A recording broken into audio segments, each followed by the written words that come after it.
Hello and welcome to Africa and Beyond Television Network. We continue to look at what is happening in the country DRC.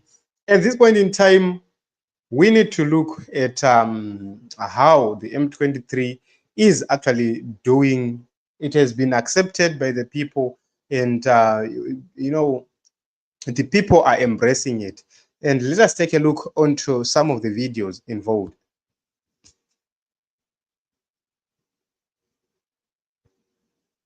So looking at the videos, you can actually see that this is the M23 leadership right there. And it's being embraced in the streets of Goma. This is what is happening. They are moving around despite or contrary to the reports from South Africa. You can actually see that these people are in charge of this place called Goma. They are there, they're in charge, they are meeting with the people, and they are doing even cleanup campaigns, something which is quite different. But let us look at the history of the M23. M23 was defeated around 2013 when the DRC forces fought alongside the United Nations, and they managed to defeat the M23, and then they were pushed into Uganda, where they surrendered. Now they have resumed operations, and they have captured Goma since the start of this second conflict. So what is very, very important to note is that in the past it was led by General Sultan Mukenga, likewise, like that. And he was the leader. He was sanctioned by the United Nations. He was sanctioned by America and EU because of his participation. But right now, there is a new leadership which is there, which is now being led by Nahanga. So the Rwanda DRC conflict, and the question which is being asked by many people, which is, does the involvement of Rwanda, or does the alleged involvement of Rwanda justified? Yes, to a greater extent it's justified, and I'm going to explain. If you look at the 1994 genocide which happened in Rwanda, the Tutsis, who were the minority, who had lost their lives, the majority of them, because of the Hutus. When they defeated the Hutus then fled, the majority of them, they fled into DR Congo. And since then, they have stayed in DR Congo. They have continued to terrorize people around there, particularly the minority group, the Congos, Tutsi-speaking people. They are the people who have been attacked, or the Tutsi tribe, which is there, which is a minority group. So since then, you have seen the formation of the M23. They have tried by all means possible to protect themselves. And it was mainly Tutsi. This group was mainly Tutsi. So there is a grouping called the FDLR. FDLR is a Hutu big force, or is a Hutu formed force which is operating in the streets of Eastern DRC. And they are actually fighting to launch an offensive against Rwanda. Their main aim is to launch an offensive against the government of Paul Kagame. So when Paul Kagame is viewing the FDLR, he is looking at a terror group.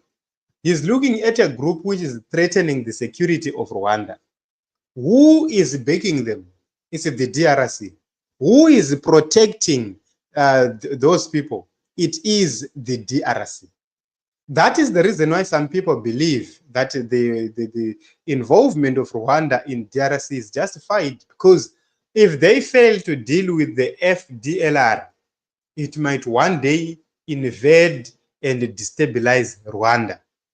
So it's something which is very, very important, which African leaders have failed to pick or have failed to deal with.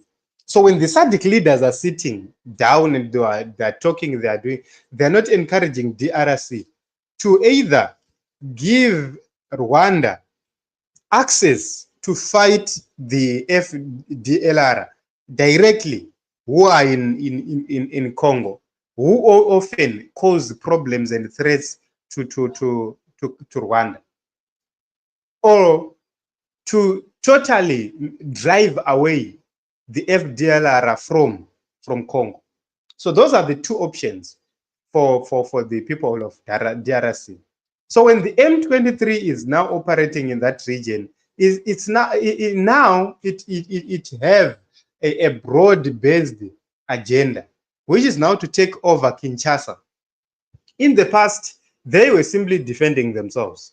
But right now, we have a fresh objective, which is to march to Kinshasa and take over Kinshasa. By this time last year, we were seeing the M23 doing some things here and there, right there. But now, a year later, we have seen a total collapse of Goma and its total capture by the M23. When Goma was being captured, what did the DRC government do? They disconnected water.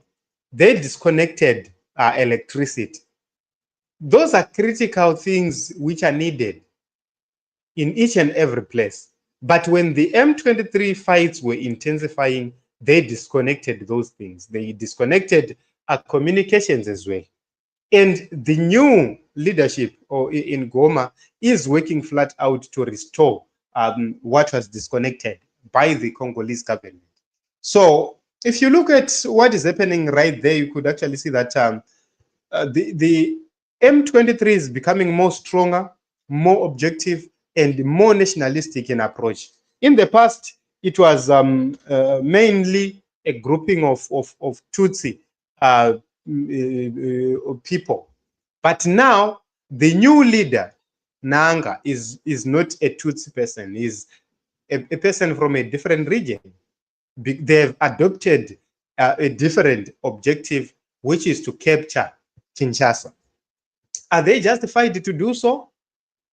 Every time a government fails to deal with its own people in a reasonable way, and the people end up seeing the need to have arms, and they eventually find arms, the government must expect to see those people advance to the capital.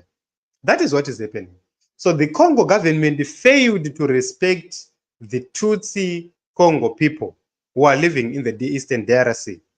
They failed to protect them from terror. They failed to give them access to enough resources. They failed to recognize them as the citizens of Congo.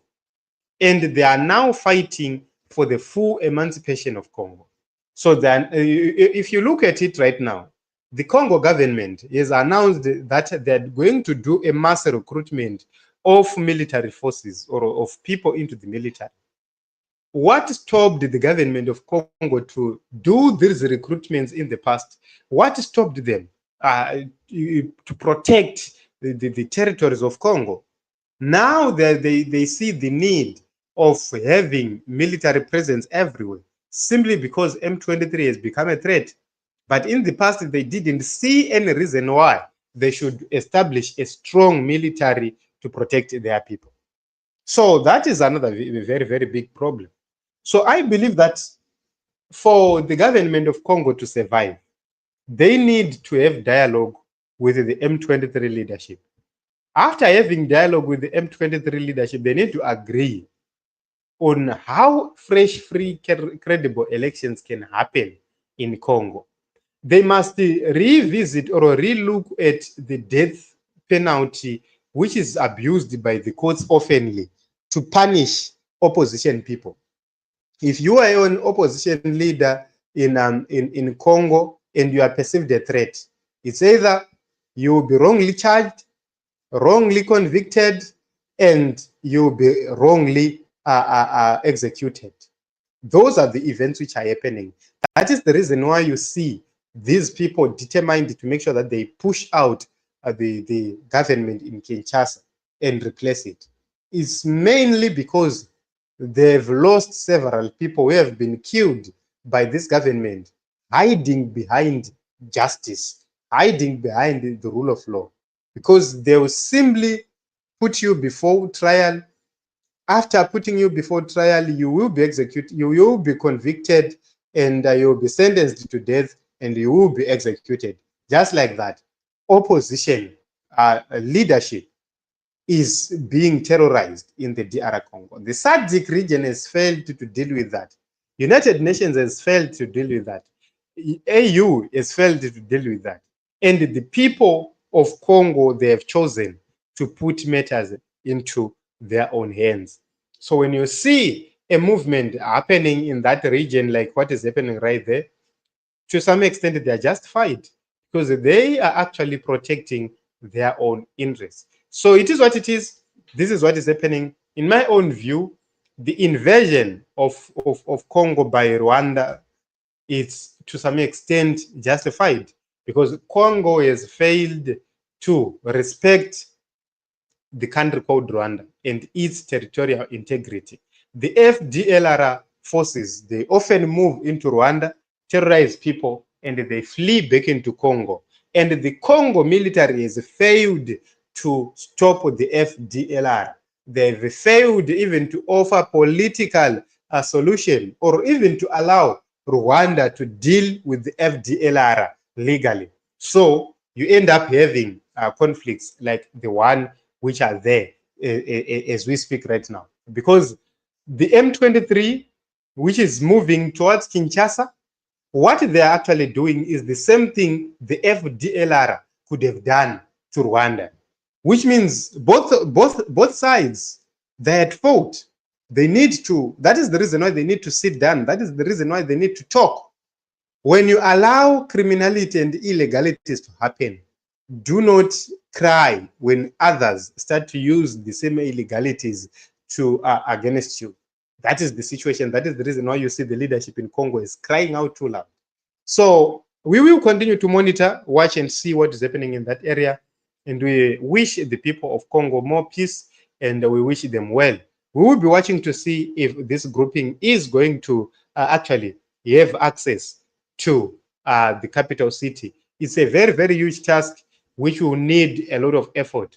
But because there is no government in Congo which is so serious, there is a likelihood that they will move to Kinshasa. If you look in the past, there are people who were caught at the State House, who invaded the State House, and they captured the State House briefly, which is a clear indication that there are security lapses in the DR Congo. And if the M23 decides to move to Kinshasa, it will be a walk in the park, because the military in Congo is demoralized. They are not happy. Congo prioritizes paying mercenaries in other countries more money than paying their own military and equipping their own military. They are crying foul. They are actually accusing Rwanda of receiving around 20 million euros worth of military equipment. But they are not using the same resources which they have to purchase an equivalent to what they are accusing Rwanda of receiving, which means the government of Congo can simply stop splashing money and spending money for politicians and buy defense mechanisms, equipment, and from other countries, and make sure that they defend their country and their territory. But they are not prioritizing it because they enjoy the looting which is happening there, which is benefiting them the most. So it is what it is. We will continue to look at what's happening in DRC and in between Rwanda and DRC without fear, favor, or any bias.